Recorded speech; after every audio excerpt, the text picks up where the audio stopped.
can you hear me okay? Yeah, I can hear you. Can see your screen, Samantha. So it's been such a long time. My fault. It ha it's I own it. forgiven. we had a I'm little so lovers quarrel, and you look at and we we've made up, and you I know have to. what? There's always two sides to the market, right? Yes, yes, there is, and I'm so glad. I know you excel in bear moves. And I just know that you were probably really having some great trading opportunities that you were showing people and doing for yourself. So what do you make out of the last couple of weeks? Where are we? I'm interested in seeing your radar screen here. Well, thank you for, first of all, for inviting me. And it is true, I am actually much better at calling tops than bottoms, but that's because bottoms are tops of the process. Bottoms are typically an event. And in that particular case, I have more time to find divergences. Yeah. So it is easier for me to look for tops, and that could be in any time frame, honestly, because I do the chase, the swing, the trend trading. But this is very much important for this particular drawdown that we've had. So I don't know if people know who I am, but I want to just let you know quick. I do Go ahead. have a Twitter site, which obviously you and I follow each other, and it's where I do post some of my macro thoughts, because that's the backdrop I use against this technical, drilling into trade ideas, absolutely. And volatility is my thing. I'm looking for volatility to reprice everything. And in this market, we have our fair share. So this is my Twitter channel at Samantha LeDuc, for those who might not know. I also have a YouTube channel. And in fact, I did an online presentation just last week on exactly what I saw in the divergence to time this with precision. So literally just play by play by play, day by day. I think it's important. Also, the option market, and not the usual retail unusual option activity, but at the vol strategies, the CTAs, and using that the gamma positioning to better size up when we're being pulled higher and when we're being pulled lower. So I definitely recommend checking that out. Okay, so Amantha, I saw that first tweet that you had out, and you said your most important market tell has triggered a financial crisis. Yes, it has, and I pinned that. So I actually am What kind is of the tell? Well, I'm going to show you that. So that's Okay. actually what I was kind of getting to. I just, in this YouTube thing, like, I'm really bullish IPOs, bullish, bullish, bullish. And then December 18th, I'm like, nope, not anymore. And in fact, I tweeted on the 18th that I thought the market was going to break. Friday was it. Next day was actually it. It was the yen was just not performing the way that it should. Right. And so I do have some free stuff here that goes into explaining what I saw. But yeah, this is what I wanted to go over today, because I don't think this is safe. Even though we're having a really nice bounce this morning after the Fed bazooka yesterday, this is definitely still not over. And I'm going to go back a little bit. Market thoughts. This is what I post for clients actually every day. And right now, my two recurring themes the past month: liquidity, liquidation. Which is better? Like, which is going to win this boxing round? Okay, so what's been going on with the Fed. We don't need to rehash what they did yesterday, what they've done with repo, what they've done with emergency rate cut, what they're likely to do on Wednesday when they announce the next set of cuts. Yes. I'm going to assume that your audience is quite intelligent and knows what's going on in regards to Fed liquidity, global liquidity. Everyone's easing. Everyone's trying to infuse liquidity to stabilize market. Guess what? Liquidation right now is beating liquidity. So yesterday was a nice tell where you could see that, algo bounce on news of the Fed bazooka, the QE, and 101.5 trillion also in repo support next 3 days. So that's just not enough. I think liquidation has been the theme. I saw it on Tuesday, the 25th, and it was massive. And I'll show you what I saw from a retail perspective, because I'm a retail trader. I actively trade for a living, and I support clients. They're buying dips for 2 weeks, right, Samantha? They were, this whole thing from November until February was just a sold to you market. I kept saying it over and over again, but it was very productive, especially in my particular trading room. We were trading IPOs, just 3 months solid, November, December, January. But it turned into, of course, the Corona crash, right? The coronavirus crash. So right now, my whole thing was, okay, this is serious. I said back on January 22nd that this was going to be the story of the year of 2020. And now the real test would be, could cowbell, in that boxing match, if you will, take out COVID-19, or would COVID-19 overpower cowbell? So it's round by round by round, right? Who's going to win? We're like maybe. What's a cowbell? Cowbell's the Fed, global central okay. bank. The Fed's a cowbell. All right. Yeah, that kind of cowbell. So I don't need to tell you right now which is winning. We just dropped 28%, right, in 3 weeks. Big, big, big deal. So we have a major liquidation event occurring, and underneath the surface as well with repo and folks are just saying bye-bye, I'm out of here. But there's some things that I think were kind of interesting.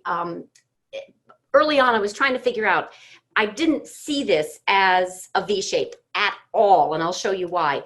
But I also wasn't, it's going to be its own thing. Is it 2008? This sentiment, I kind of do this overview in my head and also for clients. We got sentiment, technical, fundamental, macro, intermarket. I also do the quant. Read, I'm not a quant trader, but I study it so that I can be on the right side, if you will. Yeah. This is a human issue driving financial stress. I like that. Yeah. 2008 was a financial issue that caused human stress. This one is worse. So I do not think that this is a very tradable bounce, but this is not a safety. This is not, the markets are broken. It's not safe. So do you tell people to go to 90-day T-bills and just roll them, especially since this cash. week? Cash and a multi-currency account preferably. So technical. Oh yeah. So multi-currency account. Where do you do that? Where do you do that? Let me get through this post. All right. You know what? I'm just going to let you go. Because I know we don't have much time. Go ahead. Make it a lecture, Samantha. No, I want to get through this because I want you to pick it apart after. All right. So technically, the rate of change of selling is unprecedented. Market is down, obviously, in very quick order. This is, these are price insensitive sellers. That's my contention. The fundamental backdrop, no one knows where's fair value. On pricing in the impact of COVID-19 to company earnings, growth, even the policy costs of what's happening right now. The macro, clear liquidity crisis, and it could lead to solvency crisis. It will definitely take some folks out. I'm not just talking hedge funds in the risk parity trade that has been unwound and is still unwinding. VIX is still bid. That chart has done nothing wrong. So let's update some charts, big picture, because I think recession watch is actually on my radar and I want it to be on other people's radar because they might not kind of say, it's a distant problem. I think it's going to be here sooner than later. And this is one chart that I have, shown vertical lines, recession, steepening of the yield curve, flattening. We are really, really close to moving above this zero line, which is nice. Intermarket tell my stuff, right? This is not a macro. I can listen to Raoul Powell for all the macro. This is my intermarket tell that says it's not safe. Okay, so with the yield curve beginning to steepen, some people would say, well, that's good. That means we're recovering. We're not inverting. Yeah, that's not really good. So, okay, well, I'm just saying. Go ahead. So this is not really so helpful when the initial yield curve inversion, takes place and then trying to time the market. What I actually like is a little bit more intermarket, which says, you know what, we're actually going to roll over even more. And this is one of the things that triggered recently this week. So we have been in nice, big picture. I'm talking about for trend trading, right? Trend is broken now. That's basically what I want to get. That's what you use rate of change for. Correct. Another thing I use, I love this Gap SPX earnings guide. And if you go all the way back here to late 90s, and this was pinned on my tweet, but you'll see it here.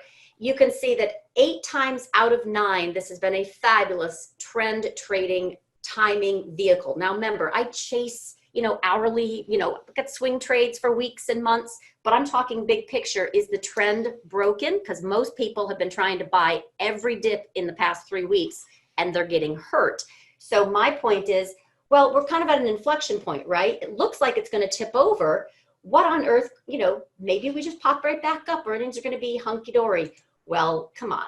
We know they're not going to be. Take a look at Goldman. They just revised a negative EPS year over year for the next 3 quarters.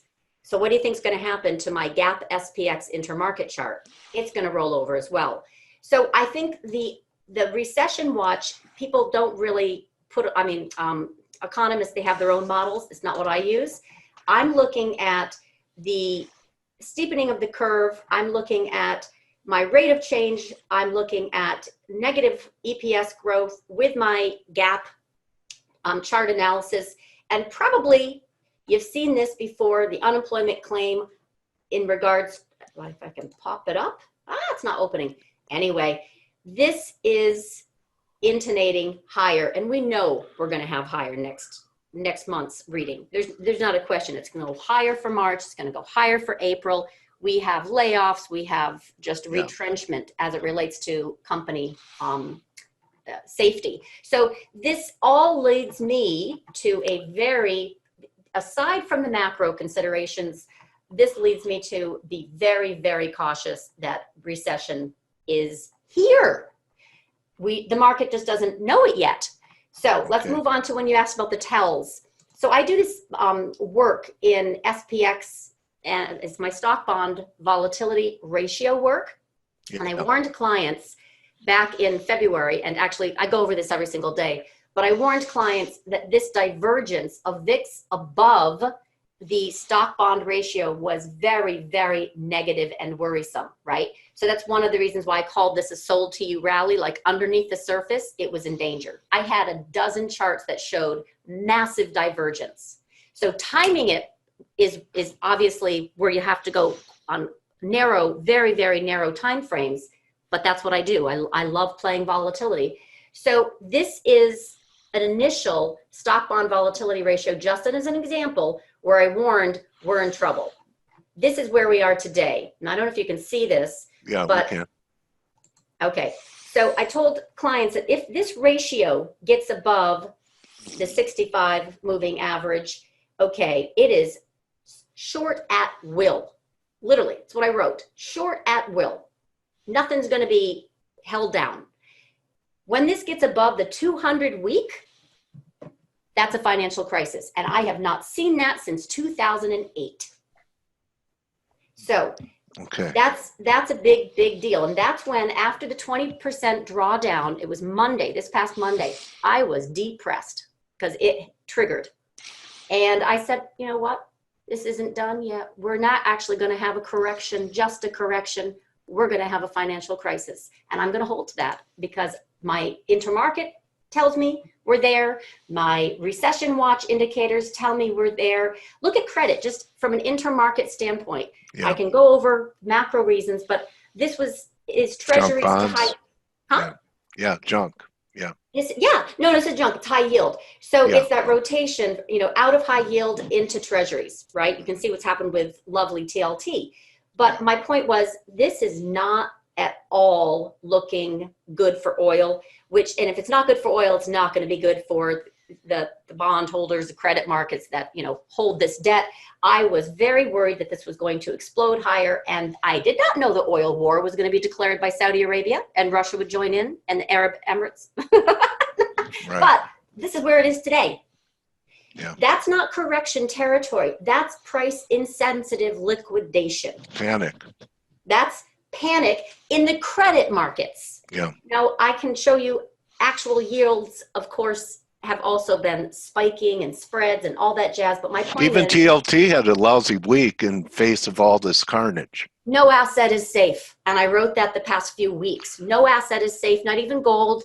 Yeah. No question. They're going to sell gold as a collateral. It's collateral when they have margin calls, whatever. The Fed, I think, was behind this recent one. I have a tweet on that. Here's another thing, breadth. This is what I use as my bread and butter, okay? This is big picture, and you can't really tell, so I'm going to bring you on a smaller picture. And by the way, we're in bounce territory, but this, Yeah. Wow. Yeah. not like others. This is the NYSE Composite Index. This, every day I'm looking at this stuff, right?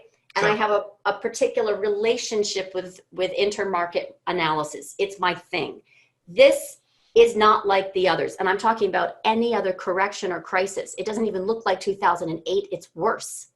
Yeah. So I was looking at this, kind of head and shoulders up here, warning clients. That was a big deal back in January 2018. Yeah. I doubled my account in 2 weeks because no other time had it been this elevated. Guess what? We tagged and came right back down. It's not done. Yeah. It's not Okay. done. So I'm quickly trying to get through because I know. No, it's good. Okay. Great. Here, this is another kind of thing that people don't necessarily look at, but I look underneath for patterns as well as divergences. So Morningstar reversal on this cumulative 4-week new high, new low chart. It happens to be from TC 2000. The other stuff you saw was in stock charts. I also use, charting in my trading platforms, but these are, kind of unique, if you will, to this platform. This was a bottom, a Morningstar reversal in that Christmas Eve massacre, right? We went V-shaped. Mnuchin called the banks. Okay, Mnuchin called the banks a few days ago. Didn't help. Yeah, they were at the White House saying how strong they were. When they were really there saying, look, President Trump, we've underwritten a lot of shale oil debt. And not just shale, but it's also the fact that they don't want to give it out because they don't trust they're going to get it back. So this is, by the way, on the floor right now. If you look fast forward, this is the 100 week. You can use it just like any other moving average, right? I mean, I chart everything. This Morningstar reversal, island, blah, blah, blah. Morningstar reversal, island reversal on a daily. It is all the way down here, and it's been straight down. Never, ever happened like that.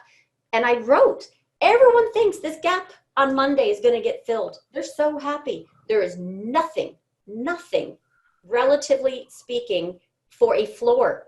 There's nothing.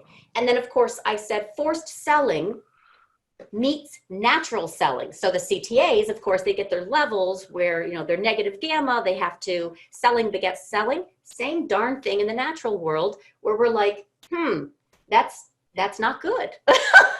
And we're not talking unusual option activity from retail folks, or small institutions, but the largest group of assets under management.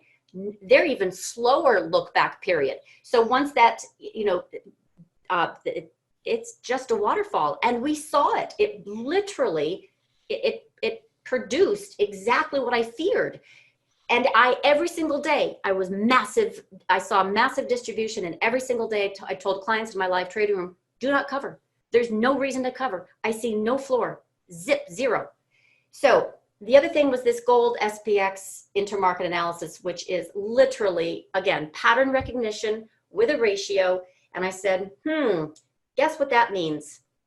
Gold could even stay where it is, and SPY falls, and SPY falls. So you know where this is right now. It's way up here, right? Yeah. So the point is, when you have all of these kind of coalescing and, at the same time, there's this convergence of fear, volatility. This is actually the 3-month, but it doesn't matter. You get the idea. Volatility is really a big deal.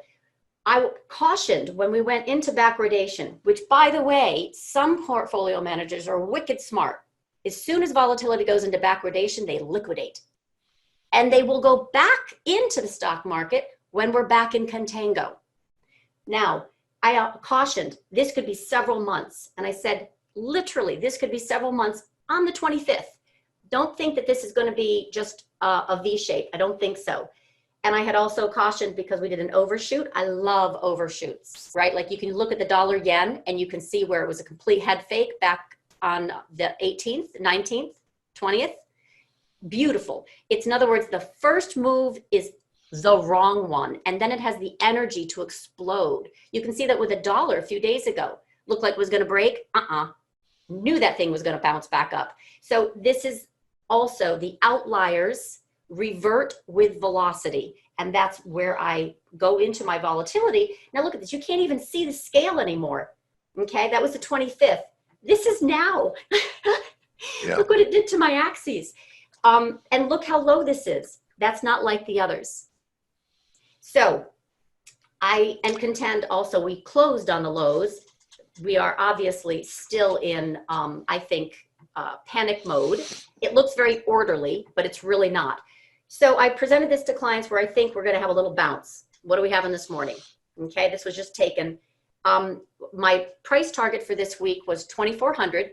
It originally was 2,666. And then I saw what was happening under the surface and I said, nope, revising that, 2,400 for SPX. Now, this is bounce worthy. That's all I'm giving this market. 5 to 10%, okay, fine. And if we get some kind of central bank, debt jubilee over the weekend, we can go higher. And we got a wall of puts that need to be rolled or covered, which can by the CTAs and the quant, the vol strategists that have, been playing this VIX explosion and are actually unwinding that risk parity trade. I think that could actually create fuel for a sizable bounce into options expiration. But Which then is when? Next week, next Friday. Okay. And But the debt jubilee is going to be on what? Giving people time, like on student loans, etc.? I don't know what they're going to do. This is just way too big a problem.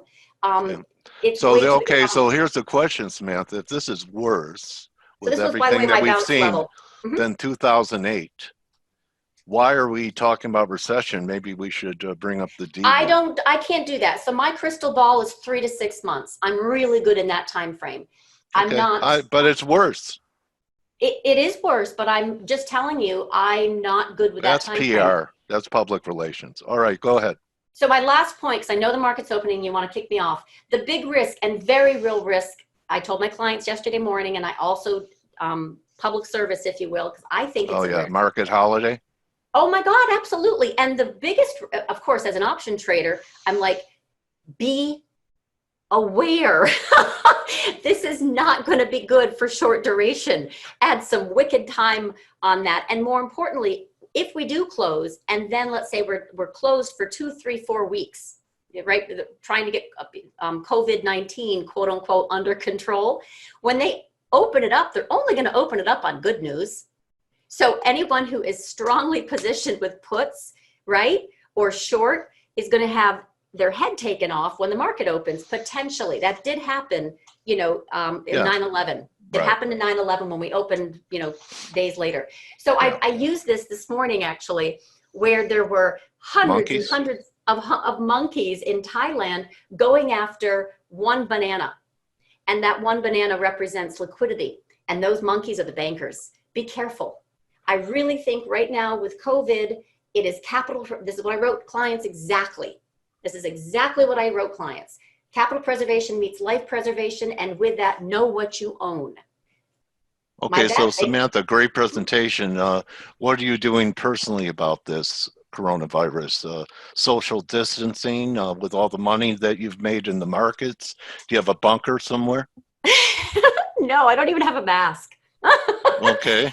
No, so what do you think is going to, I'm sure you looked into it. What's your view? Oh my God, I have studied this and I warned about this in January. It's ridiculous. But here's the deal. I really think that this is not panic worthy from the personal standpoint until it reaches us individually and our families. Then we're going to be in a whole bunch of pain and suffering. I am trying to stay focused on the capital, the preservation, the warning of safeguard, so people don't have that added stress. Does that make sense?